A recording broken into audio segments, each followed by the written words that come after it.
श्रद्धा के सुमन अर्पित करते हुए और साथ ही बहन कुमारी मायावती जी को अपना आदर्श नेता मानते हुए, और आज 26 जून इस पावन दिन पर, जिस दिन हमारे आरक्षण के जनक छत्रपति साहू जी महाराज जी का जन्म दिवस है, और आज इस जन्म दिवस के अवसर पर पटना की धरती पर हम सबके बीच में बहुजन समाज के जवानों की धड़कन, और जिनको बब्बर शेर के नाम से भी जानते हैं लोग, हमारे चीफ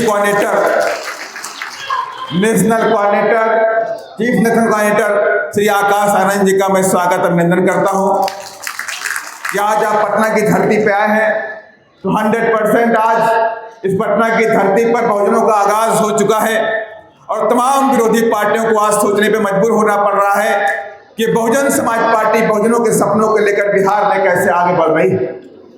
और साथ ही इस कार्य को तमाम मेहनत के साथ में, तन मन धन के साथ में, इस कार्य को, इस मूवमेंट को पूरी ताकत के साथ में हमारे प्रभारी गणों में, इसमें खास तौर से अनिल चौधरी जी जो पूरी ताकत के साथ में, तन मन धन के साथ में लगे हुए हैं, उनका भी स्वागत अभिनंदन करता हूं।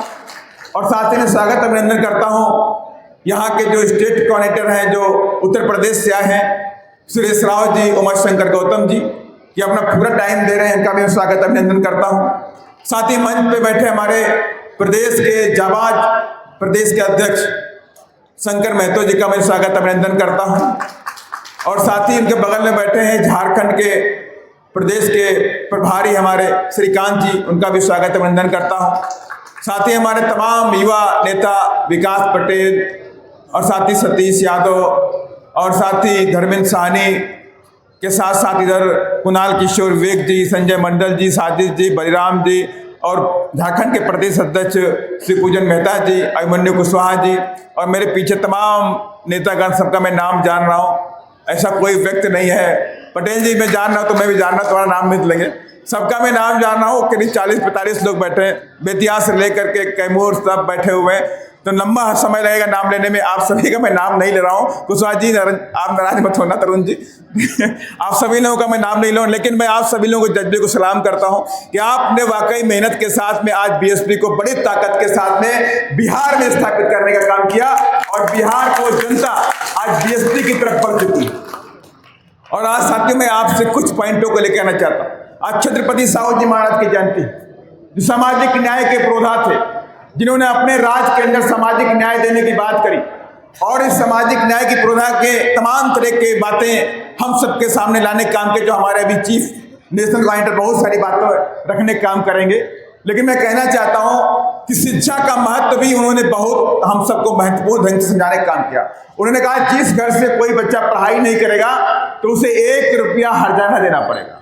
आप समझ लीजिए कि माने वो सरकार जो कह रही थी कि आपको अपने बच्चों को पढ़ाना है, अगर आप अपने बच्चों को पढ़ाओगे नहीं तो 1 रुपया हर्जाना देना पड़ेगा सरकार खाते में। ये नियम हमारे छत्रपति साहू जी महाराज ने देने का काम किया, और जाति के खिलाफ एक बड़ा बिगुल फूका। उन्होंने कहा जब तक इस देश के अंदर जाति है, ये जाति सिस्टम जब तक खत्म नहीं होगा, और इसको खत्म करने के लिए बहुजन समाज के लोगों को, संगठनों को, उनको जागृत फैलानी पड़ेगी।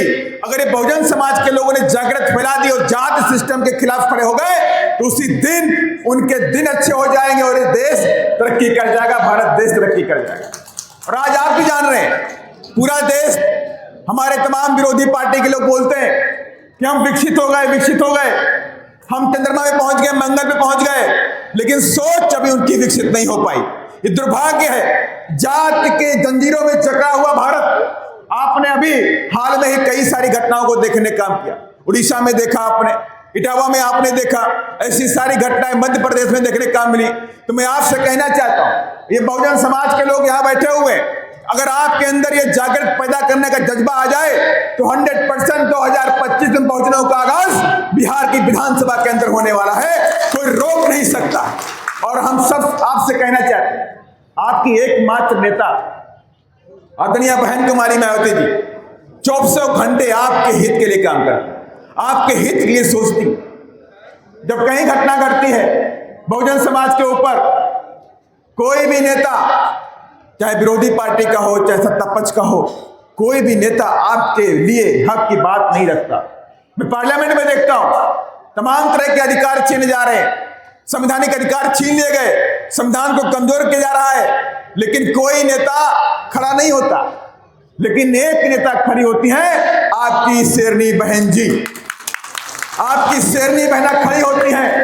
कहीं कोई खबर आती है कि बहन जी उड़ीसा में घटना घट गई, बहन जी मध्य प्रदेश में घटना घट गई, बहन जी वहां घटना घटी, बहन जी को दुख होता है, बहन जी को बहुत दुख होता है कि कब हम आगे बढ़ेंगे। तो बहन जी को जानकारी देते हैं, बहन जी ऐसी घटना घटी, बहन जी बिना कोई सोचे समझे तुरंत सरकार पे हमला करती है और उससे कहती है पीड़ित परिवार को न्याय देने का काम वहां की सरकार है, तब जाके बात करती सर। और बिहार के अंदर भी हमारी पूरी टीम आए दिन अत्याचार होता है, आए दिन अत्याचार होता है, चाहे कोमल पासवान हो, चाहे अवधेश पासवान, जिसको जय भीम बोलने से, मात्र जय भीम बोलने से उसकी हत्या कर दी गई। उसने कहा मैं जय भीम के अलावा कुछ नहीं बोलूंगा, मेरे भगवान बाबा साहब डॉक्टर अम्बेडकर हैं और थे और रहेंगे, मैं जय भीम बोलूंगा और इसके अलावा और कुछ भी नहीं बोलूंगा। और इस बात को लेकर सामंतवादियों ने रात में उसकी हत्या कर दी। और वैसे वैशाली के अंदर भी उस पासवान बच्चे की हत्या कर दी। उसने कहा मैं 14 अप्रैल की जयंती मनाऊंगा। कोमल पासवान को होली के दिन गाड़ी से कुचल के मारा गया। कैमूर के अंदर, पर्वतपुर गांव के अंदर दलित समाज के लोगों को खींच के मारा गया। ये घटनाएं नहीं है, ये तमाम घटनाएं हैं। बिहार के अंदर बच्ची के साथ में बलात्कार हो गया, हॉस्पिटल में पहुंची, एम्बुलेंस में पड़ी रही, लेकिन डॉक्टर ने उसका इलाज नहीं किया, उसकी मौत हो गई। और हम लोग सीतामढ़ी गए थे, दरभंगा गए थे, दरभंगा मुझे याद आ गया, हम दरभंगा गए थे, एक बच्ची के साथ बलात्कार हुआ, बच्ची के साथ बलात्कार हुआ, कई लोगों ने बलात्कार किया, उसके परिवार के लोगों को पता ही नहीं था। उन्होंने कहा मेरी बच्ची के साथ किसी के साथ चली गई, शर्म के मारे पुलिस में नहीं गए, लेकिन उसकी बॉडी मिली, बॉडी वो भयंकर रूप से घायल बॉडी मिली, सांसें चल रही थी, लोगों ने उसको उठा करके अस्पताल पहुंचा दिया। जब कई दिनों बाद उसका होश आया तो उस बच्ची ने बोला कि मेरे पिताजी का नाम यह है, मैं इस गांव की रहने वाली हूं। तब उसके पिताजी वहां पर पहुंचे और मैं जब वहां पहुंचा, अनिल जी जब वहां पहुंचे, मेरी पूरी टीम पहुंची, तो मालूम हुआ, दंग रह गए कि वहां के अधिकारियों को, वहां के डॉक्टरों को मालूम ही नहीं था कि वहां पर कोई रेप पीड़िता का इलाज करना भी है, कोई इलाज नहीं कर रहा था उसको। और कहां डाला हुआ था? गाइनो डिपार्टमेंट में डाल दिया उसको, कोई जा नहीं रहा था। ये बीएसपी की ताकत रही कि बीएसपी पहुंची, तब जाके उसको न्याय मिला और उसको इलाज हो पाया। तमाम तरह की घटनाएं पूरे देश के अंदर होती, तमाम तरह के पीड़ित परिवार के लोग बड़ी आशा भरी निगाहों से बीएसपी की तरफ देखते हैं, कहते बीएसपी मेरी आगे होती तो मेरे बच्चों के साथ में बलात्कार नहीं होता, इनके साथ अत्याचार नहीं होता। और इसलिए मैं आज सबसे आह्वान करता हूं, ये तमाम पार्टियां हैं यहां पर जो सामाजिक न्याय की बातें करती हैं, चाहे वो आरजेडी हो, चाहे वो जेडीयू हो, चाहे वो कांग्रेस हो, वो तमाम जाति और पार्टियां, अलग अलग जातियों की बनाई गई पार्टियां जो आरएसएस और सामंतवादियों ने यहां पर बनाई है, उनका एक मकसद है कि बहुजनों की ताकत को यहां पे कमजोर कर दो और ये बहुजन समाज के लोग अपनी जातियों में बढ़ जाएं ताकि सत्ता के केंद्र तक कभी ना पहुंच पाए। लेकिन मैं आपसे कहना चाहता हूं, एक ही रास्ता है इस देश के अंदर बहुजनों को सत्ता में आने का, कि आप अपने बहुजन समाज को अंदर जागृत पैदा करिए, उनको समझाने का काम करिए, उन्हें संविधान की ताकत, वोट की ताकत और सत्ता की ताकत का सपना दिखाने का काम करिए। जब तक ये काम आप नहीं करेंगे तब तक हम आगे नहीं बढ़ सकते, हम कितना प्रयास कर लें। लेकिन हमें पूरी आशा विश्वास है कि बिहार के अंदर बयार चल पड़ी है, बिहार के अंदर बसपा की बयार चल पड़ी है। आज तमाम वो पार्टियां, उनको नींद नहीं आ रही, उनके रात में सपने में हाथी दिखाई पड़ता है। तमाम मेरे लोगों ने बताया भी कि साहब फला पार्टी की मीटिंग हो रही है, उसमें एक बात की चर्चा आती है, ये बीएसपी कैसे आगे बढ़ रही है, ये बीएसपी बिहार में कैसे आगे बढ़ रही है, और बीएसपी में बिहार में आगे बढ़ करके रहेगी जिस तरह से आप सब काम करने में लगे हुए हैं।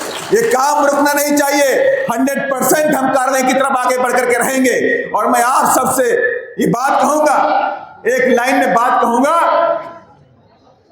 मैं आप सब नौजवान साथियों से कहूंगा कि उठो साथियों, उठो साथियों, समय नहीं है शोभा और श्रृंगार का, दम्भ भरो यलगार करो सत्ता के महासंग्राम का। ये सत्ता का महासंग्राम शुरू हो चुका है। अब अब हमें पास समय नहीं है, हम सबको उसकी तरफ तैयारी करना पड़ेगा और तब जाके हम सत्ता के केंद्र में पहुंचेंगे। और मैं अपनी बात को यहीं पर खत्म करूंगा, क्योंकि हमारे मुख्य नेशनल कोऑर्डिनेटर जी भी अपनी बात को रखेंगे। समय भी हो रहा है, क्योंकि काफी वक्तागणों ने अपनी बात को रखा, बहुत सारे वक्तागण रह भी गए, लेकिन उनको अलग अलग अवसरों पे अलग अलग समय पे उनको अवसर दिया जाएगा। और उसके लिए मैं सभी लोगों को धन्यवाद देता हूं कि आप सबने बहुत अच्छा आयोजन किया। तमाम मेरे मीडिया बंधु भाई बैठे हुए हैं, इनको भी मैं बहुत आभार व्यक्त करता हूं कि बहुत दूर दूर से आकर के आप सभी लोग पूरी जाबाजी के साथ में दिल से इस बहुजन मूवमेंट के कार्य को आगे बढ़ाने में लगे हुए हैं। मुझे मालूम है तमाम वो साथी हैं जो पूरे दिन भर ट्रेनों में आए हैं, जनरल डिब्बे में आए हैं, बहुत से साथी बसों में आए हैं, कैसे कैसे यहाँ पहुंचे हैं, बहुत तकलीफों के साथ में पहुंचे हैं, लेकिन एक जज्बा लेकर आए हैं कि हम इस पार्टी के इस मिशन मूवमेंट को, इस बहुजन मूवमेंट को रुकने नहीं देंगे और इसको शीर्ष तक पहुंचा करके रहेंगे। ऐसे तमाम साथियों को, मैं यूट्यूबर्स भाइयों को धन्यवाद देता हूं। जय भीम, जय भारत, धन्यवाद।